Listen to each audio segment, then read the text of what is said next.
J'ai serré mes cuisses contre ma poitrine, espérant que quelques gouttes demeureraient en moi, que le matelas et les draps ne soient pas les seuls à s'en être imbibés. Le sexe de cette nuit-là est devenu une blague. Cet hypothétique enfant, nous en moquions. Ça ne nous arriverait pas à nous, bien sûr. Je me croyais infertile depuis si longtemps. Les protections de latex, nous avions tôt fait de les oublier. Tu veillais pourtant à ne former des flaques que sur mon ventre, jamais plus en moi.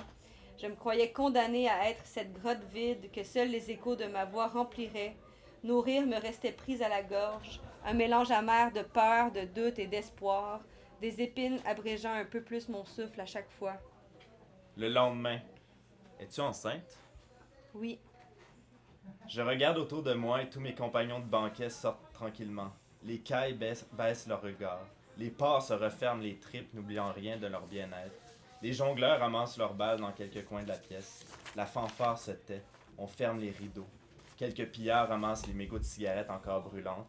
Il n'y a plus personne. Elle et moi. Je n'arrêtais pas de parler d'argent qui ne pleuvrait plus, de carrière chancelante, de gloser sur les risques futurs, les pertes des courbes inversement proportionnelles, les déceptions hypothétiques et hypothécaires. Tous les indices boursiers sont à la baisse, le chômage atteint des records inégalés, les taux d'intérêt ne peuvent freiner l'inflation. On ne peut pas l'avoir. On ne peut pas faire ça. Moi, faire. Je pensais soudainement au vieux Kant. Critique de la raison pure. Deuxième division.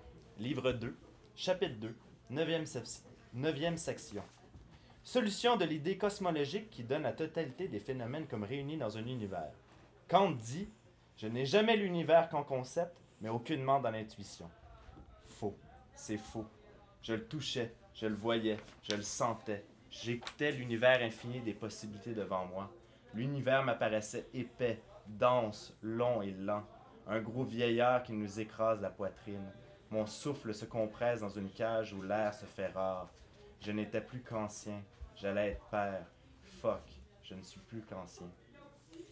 ce soir, je suis la femme la plus dangereuse du Québec. Au théâtre Denise Pelletier, des comédiens vomissent les vers de la Fée des Étoiles, se perdent dans la médiocrité de leur imitation. Ils taisent la mémoire de ses écrits, préférant plutôt ensemencer une fois de plus un homme. Ils cachent la poète derrière les écrits de l'amant, comme s'il était une condition à son existence. J'empoigne la rage. Je me l'enfoncerais dans le ventre si ce n'était pas de ce deuxième cœur qui semble battre plus fort que le mien. Je suis plus certaine de sentir mon souffle. Mes lèvres contre le miroir ne forment aucune trace de buée. Mes mains sentent encore la pisse et je ne peux me départir du bâton où résident mes fautes. La femme la plus dangereuse du Québec, c'est moi. C'est nous. Puisqu'une autre trouble fête m'habite, elle pourrait m'achever. Peut-être me bouffe-t-elle déjà de l'intérieur. Autour de moi, les gens se lèvent, applaudissent et quémandent un rappel. Mon crachat sur le sol sera ma seule reconnaissance. Une autre trace de mon ADN laissée pour compte. Je reste assise longtemps au théâtre. Le rideau ne tombe pas sur moi. Les lumières ne s'éteignent pas non plus. Rien pour me signifier que le spectacle est terminé. Je ne recevrai pas de rose. On ne me dira pas que j'ai incarné mon rôle à merveille. C'est que la comédie, elle débute maintenant. Je devrais feindre pendant un temps de ne pas être enceinte, puis jouer à celle qui sait si elle désire garder l'embryon en elle. Je ne sais pas quel est mon rôle, celui de l'avorteuse ou celui de la mère. J'incarne l'imposture. Ce soir, dans une salle du théâtre Denise Pelletier, c'est moi la femme la plus dangereuse du Québec. Je suis celle qui ne sait pas. Ma seule assurance est que les murs achèveront de nous tomber dessus. Tu me parleras de tes dettes, de cette carrière que nous devrons forcément avorter.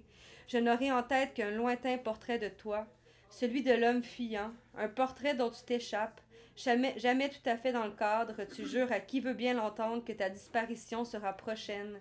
Ces paroles d'avant résonnent. Je t'imagine déjà d'étaler. À coups de feuilles Excel, tu me dis qu'on ne peut pas fonder une famille. Il faut trop de capital pour élever un enfant. Nous n'aurons rien à offrir, nous ne pourrons être cette tribu. Les épines dans ma gorge, je les avale peu à peu.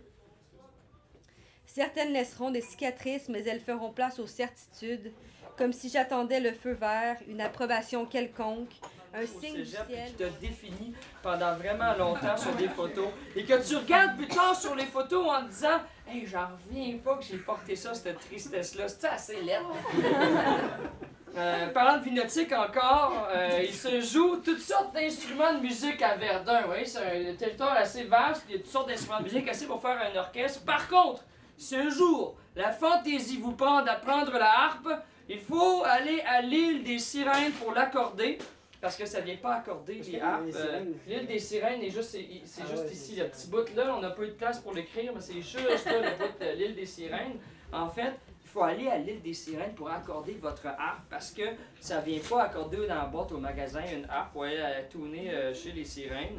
C'est leur occupation principale. Ils font d'autres choses aussi, évidemment. Les Sirènes de Verdunland, on dirait une équipe de baseball, habitent à moitié dans le fleuve, à moitié dans le terrain de baseball qui est là, et à moitié dans une sorte d'île swamp qui est juste ici. Vous voyez les petites lignes vertes et les petits buissons là? C'est l'île swamp des Sirènes. Donc, elles ne peuvent pas vraiment trop visiter la terre ferme, vu que c'est des sirènes. Ils doivent toujours garder un certain contact avec l'eau. L'île des Sirènes, à vrai dire, est une swamp, comme je vous l'ai dit tantôt. Il faut la pointer sur la map. Les sirènes vivent sur la swamp et se cuisinent des genres de soupe faux aux grenouilles et aux menées. Elles passent la journée à arranger les instruments du monde et à se laisser chatouiller par les rapides. Les rapides sont juste plus loin là. Tim, tu mets ta main comme ça. Comme ça. Les sirènes vont dans les mains de Tim en rapide pour se faire chatouiller et adoucir les roches en se flottant dessus, et aussi pour le plaisir, pour le simple plaisir. L'adoucir les roches, c'est une simple excuse. Et organiser une chorale de rire. Comment ils risent les sirènes, Tim? Ah, je m'en souviens plus. Ils risent comme ça. Ils rire comme ça aussi. J'en ai entendu une rire ainsi. Tim. Donc, on invente des rires chez les sirènes à Verdunland. Et en organisant cette chorale de rires, imiter les différents rires des sirènes, c'est écrit dans le scénario ici, les sirènes sont inventives et concoctent des rires nouveaux afin d'alimenter en voix les habitants de Verdunland. Et à la fin de leur dure journée de vocalise, de réparation de harpe, tout l'ouvrage qu'ils ont en vie, les sirènes épuisées se dorlotent habituellement avec un bain de pied dans la boîte et se font servir le thé en personne par le coucher du soleil. Ah.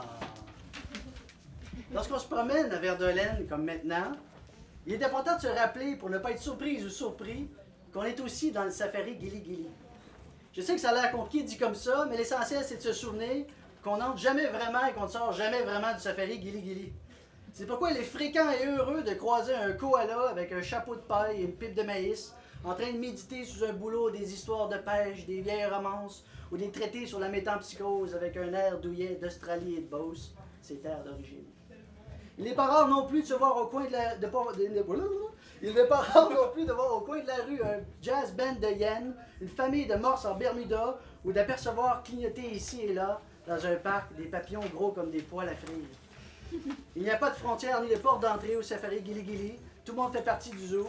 Personne n'est engagé. Animaux et humains se promènent et s'envoient des salutations, des révérences, se passent le journal quand ils ont fini de le lire, prennent le métro ensemble et vivent ensemble aussi sereinement que des mouches dans un aéroport. Si vous venez à Verdunland, soyez avertis toutefois que vous aussi ferez partie du safari Gili Gili. Prenez-en note, un tigre peut vous lancer du pain et vous demander de faire des trucs, ça arrive, ça peut arriver, ça va arriver à tout est possible. Un toucan peut vous réveiller pendant votre sieste d'après-midi pour vous envoyer acheter du pablum à amande, ou à la papaye, ou encore du houpélaï, marque déposée de Verdunland. Ça se met en canne habituellement. En sortant dans les petits sachets aussi, des fois j'ai eu les petits sachets. Ouais, tu peux te diluer comme sur Wellington, ils ont un sachet. Ouais. Excuse-moi, continue. En sortant dans un bar, tu peux entendre aussi au détour de conversations creuses des grivoiseries de grizzly ou des blagues racistes de chimpanzés au sujet de Wistiti dans un avion. Le safari Gili Gili porte bien son nom d'ailleurs parce qu'on considère le Gili Gili comme une part importante des mœurs et valeurs de Verdunland. Parce que quoi de mieux, je vous le demande, après une longue journée de travail, que de se faire accoster par un fourmilier ou un paresseux inconnu et se faire guili-guilier sa souffrance et sa fatigue au loin, comme de mauvaises pensées, un petit nuage, un souvenir, vraiment quelque chose qui n'a jamais existé. Pendant 5 grosses minutes, vous devenez les meilleurs amis pour la vie. Vous vous perdez en gloussement et en superlatifs cajoleurs jusqu'à ce bel épuisement de post-réjouissance extatique, ce moment où vous dites « Ok, ça suffit, j'ai assez ri ». Et après, vous reprenez chacun votre chemin, parce que vous respectez l'intimité de l'autre, sa vie privée, son horaire, vous dites que vous allez vous recroiser, vous appelez, allez déjeuner sur l'herbe. Et si ça n'arrive pas, c'est pas grave. There's plenty of animals in the safari, comme ils disent. la soirée est jeune, il y a vraiment des éléphants qui jouent à la pétanque. Il y a toujours des éléphants qui jouent à la pétanque à Verdun d'ailleurs. Habituellement, ils sont là. Vous voyez, ça c'est le terrain de pétanque des éléphants. On n'a pas mis les éléphants parce que ça aurait pris toute la place sur la map. Il y en a vraiment beaucoup à Verdun. N'est-ce pas, Olivier? C'est vrai. Olivier est allé à Verdun la semaine passée, non? Amateur de pétanque aussi. Oui, amateur de pétanque aussi. Maintenant, je me dois de vous raconter l'historique terrible du safari Gili-Gili. Pour ceux qui se demandaient comment ça s'est passé, j'ai fouillé dans les archives, en fait, à la mairie de Verdun, qui est juste ici, qui nous raconte que le deuxième jour du mois d'août de l'an 1976, une bagarre éclate au zoo de Verdunland. Le zoo de Verdunland qui était à peu près là où il y a le natatorium aujourd'hui. Les gens vont nager là, mais auparavant, c'est un zoo. Bagarre éclate donc entre une tigresse et un gorille, et tous deux sont farouches et bien attachés à leur morceau de jambon. Suite au conflit, survient la démolition d'une porte. En fait, le gorille avait frappé une porte avec son coude et la porte a explosé. C'est ça qui est décrit dans les journaux de l'époque. Donc, les gardiens du zoo se sont sauvés dans le fleuve. On voit leur chemin ici. En l'honneur de leur chemin, on a construit le quai des Tortues juste à côté. Donc, on plongé dans le fleuve, se sont ramassés jusque dans la swamp ici, d'où leur existence sur l'île en swamp des sirènes de Verdunland. Suite à l'explosion donc du zoo, les animaux et leurs descendants se mettent à enrichir la faune de Verdunland. J'ai encore. Bonjour! Allô!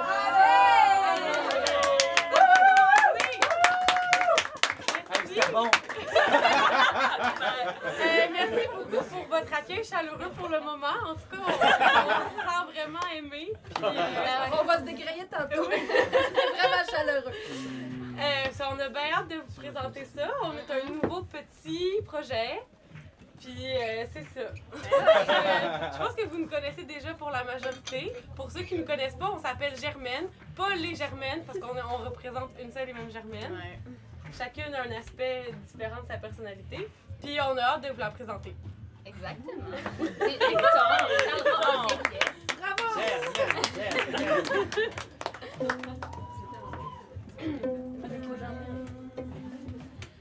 J'ai du grain de mie, j'ai du grain de paille, j'ai de l'oranger, j'ai du tricorie, j'ai des allumettes et j'ai des ananas, des pierres à fusil, des lauriers fleuris.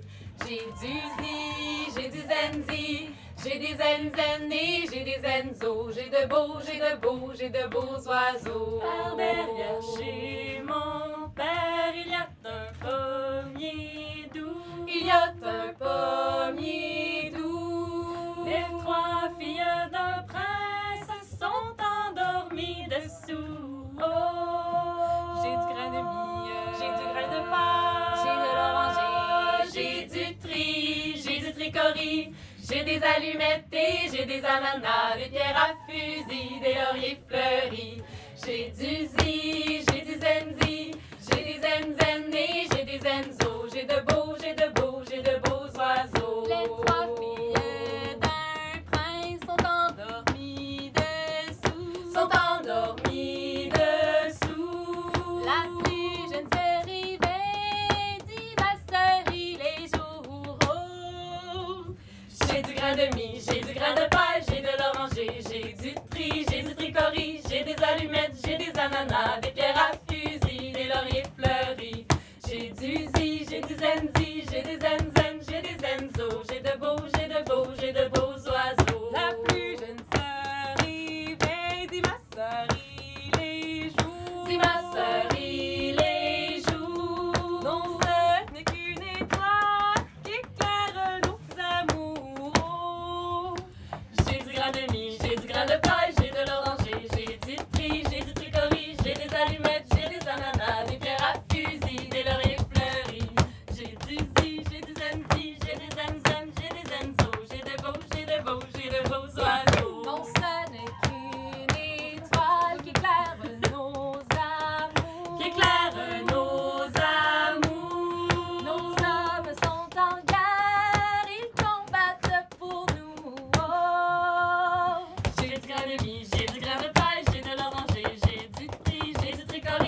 père, vous êtes un lit.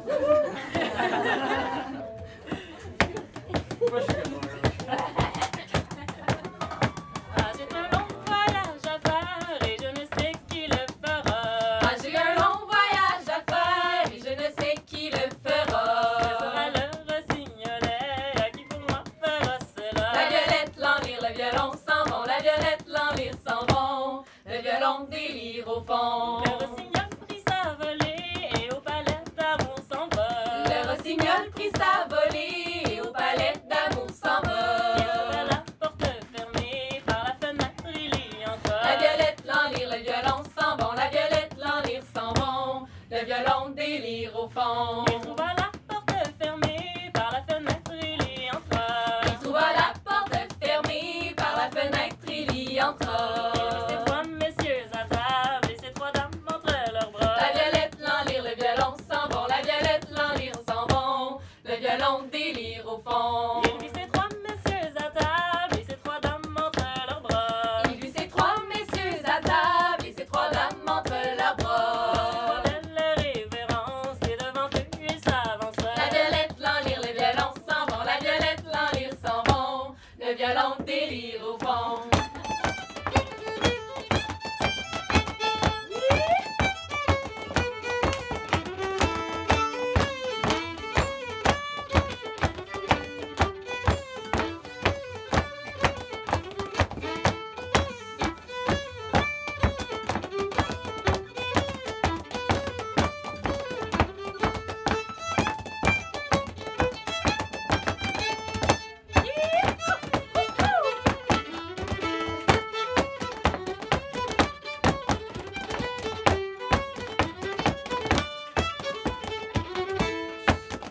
Leur fit trop belle révérence et devant eux il s'avança. Leur fit trop belle révérence et devant eux il s'avança. Bonjour à l'une, bonjour à l'autre, bonjour la belle que voilà. La violette, l'enlire, le violon s'en vont. La violette, l'enlire s'en vont. Le violon délire au fond. Bonjour à l'une, bonjour à l'autre, bonjour la belle que voilà. Bonjour à l'une, bonjour à l'autre, bonjour la belle que C'est voilà. votre amant qui vous demande que vous ne l'oubliez pas. La violette, l'enlire, le violon s'en vont. La violette, l'enlire s'en vont. Le violon délire au fond. C'est mon amant qui me demande que je ne l'oublie pas. C'est mon amant qui me demande que je ne l'oublie pas. Ah, j'en ai oublié bien d'autres. Il reste celui-là. La violette, l'enlire, le violon s'en vont. La violette, l'enlire s'en vont. Le violon délire au fond. La violette, l'enlire, le violon s'en vont. La violette, l'enlire s'en vont. Le violon délire au fond.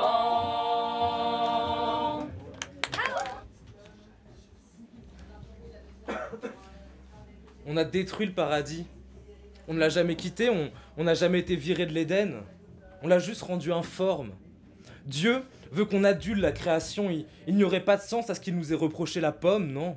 Il n'y a que les humains, de suffisamment jaloux pour penser qu'un fruit de l'amour croqué peut entacher l'adoration que l'on leur portait avant cette bouchée. Un péché originel. Ça serait trop simple. À partir du moment où une entité est devenue périssable, elle a cherché à survivre. Aucune faute là-dedans, aucun commencement important, je ne fais qu'état d'une vieille rengaine. Car il n'y a pas de péché, il n'y a à la rigueur qu'une bêtise originelle. Toute vie mange de la vie pour survivre, et si les singes ont évolué jusqu'à aujourd'hui, c'est pour se rendre compte que le vivant est juste un truc à chier. Ce n'est pas grave. Tu serais idiot d'être déprimé autant que tu le serais d'être joyeux. Les derniers des cons mourront en répétant les erreurs des premiers, et si jamais tu crois qu'une faute peut tout foirer, ou alors être pardonné, c'est que tu ne vois pas la poutrelle qu'il y a dans l'œil de l'humanité. On grouille partout, détruisant autour de nous pour préserver le petit bout qu'on aime. On se battra pour sauver notre fils, que l'on pourrira ensuite de nos principes. Et je ne nous sens pas vraiment supérieur aux animaux qui se bouffent, se violent, s'abandonnent et se tuent entre eux. On me répondra qu'il y a l'art, un sublime, un idéal. On cherchera à se rappeler de ce bon vieux souvenir d'un état d'osmose, d'un nirvana, du moment où on s'est regardé soi et larmoyant devant notre petit être titubant, on lui a dit « Regarde la vie et ose la vivre ». Mais chercher la joie ou la sérénité est juste un vieux tour de passe-passe. Un tour pour faire croire que chercher à perdurer est censé. Vous avez vu? Hein? Que le propos des discours de paix, d'écologie, d'acceptation est juste l'argument. Pourquoi pas vivre si on rend l'existence supportable? Est-ce que vous aussi? Ceci qui semble du bon sens au fond vous contrarie? Moi je trouve ça intolérable. Oh bien sûr, c'est joli comme tout. Mais comment supporter la tranquillité quand elle n'est accessible que pour quelques-uns, quelque temps? Comment oses-tu me parler de sauver la planète? Tu me demandes de sauver le théâtre où se joue la torture, la haine, la bassesse.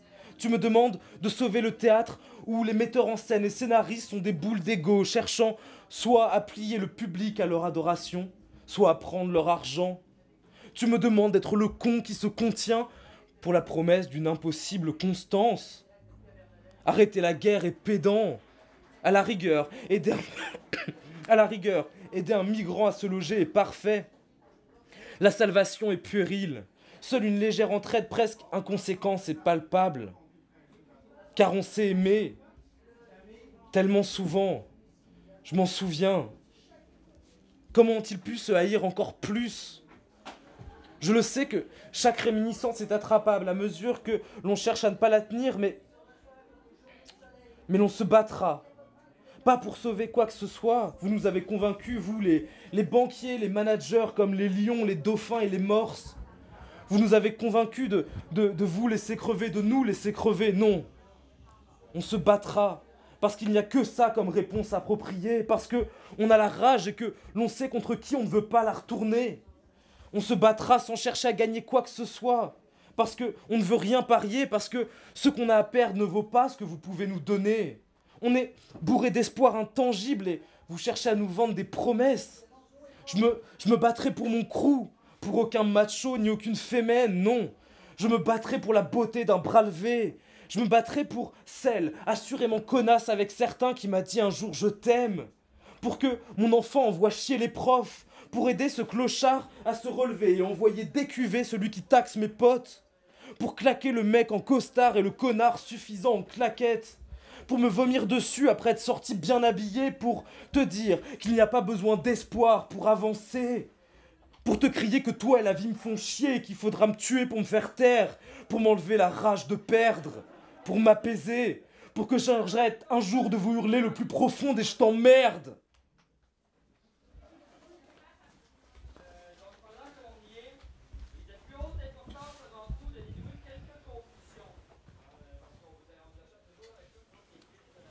C'est lequel après? C'est le paradis. C'est le paradis. Il est bien celui-là. Dans un autre nom.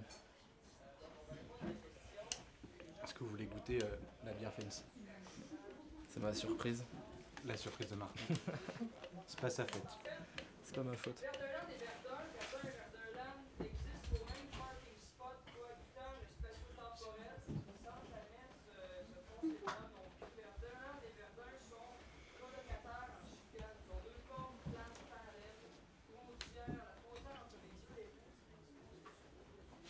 J'ai rencontré une personne qui avait Alzheimer.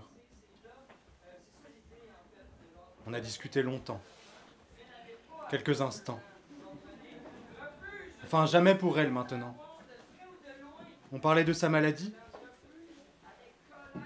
Elle me disait qu'elle pourrait redécouvrir Aznavour et moi, je lui disais que j'avais peur que j'allais la perdre, me perdre, pour la même occasion. Que l'amour serait toujours là, mais que pour moi. Que l'amour serait une consolation. Qu'on n'avait même plus le choix. Qu'on allait être et ne pas être en même temps. Que ma tendresse ne lui ferait plus sens, car l'on ne prend pas dans ses bras un fantôme. Même si je veux encore faire partie de ce monde. Que sans elle, il n'en existe plus. Il ne lui reste plus rien à accomplir et moi, je ne pourrais même plus être un tourment. Elle a eu la plus belle des vies et je n'ose parfois pas m'en suffire. Elle me répondit « Fais comme moi ». Comment ça? Dans le doute, prends le bon côté des choses. Quoi, mais dans l'instant, je doute tout le temps. Elle me répondit « Ben, tu seras quelqu'un d'hyper positif. Je vous avais dit qu'elle avait tout accompli. Elle avait déjà battu la mort. Elle pouvait même battre Alzheimer. Et vous voyez aussi que ça ne protège de rien. Je ne veux pas faire de texte triste. Je n'aime pas ça. Je l'ai fait quelquefois. Je veux être à son image.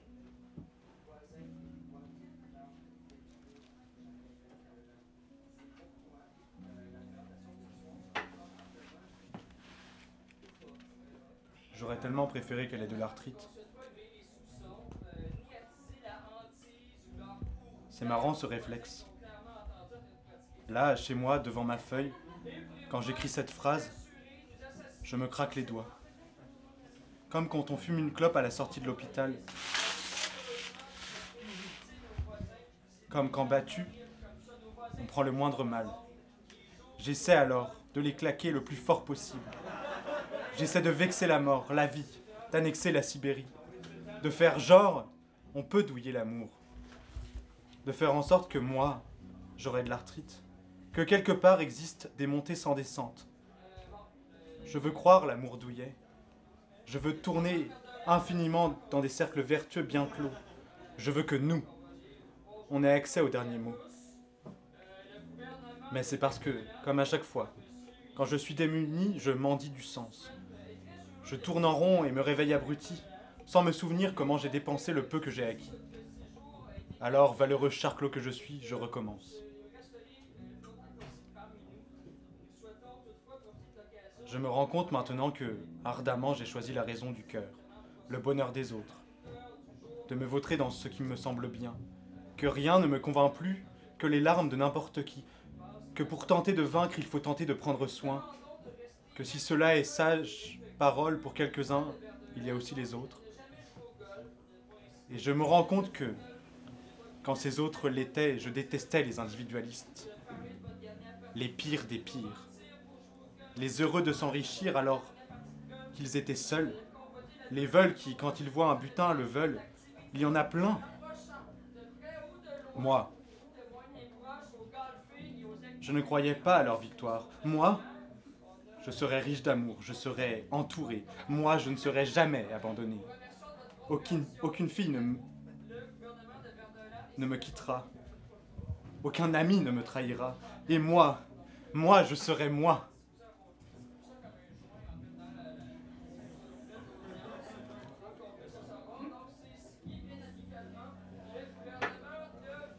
Et me voilà seul, à tenir une main, assis à côté d'un lit d'hôpital. Dans une langueur sans déprime ponctuée de râles. Je ne pense pas que les individualistes aient déjà eu aussi mal. Je pense qu'ils ont gagné et perdu au jeu de la vie autant que moi. Que si le réconfort s'achète, la tristesse ne se dépense pas. Que Trump, l'idiotie ou totale détruisent la planète. Pour de l'ego, de l'oseille, parce qu'on a la flemme de changer, je m'en fous. Oubliez mes textes. Oubliez mes volontés. Oubliez-moi. Je suis triste. Je veux que la vie meure avant elle. S'il vous plaît, oubliez-moi. Soyez empreint de vous-même ou volez les autres. Je m'en fous. De toute façon, personne n'a jamais réussi à être heureux.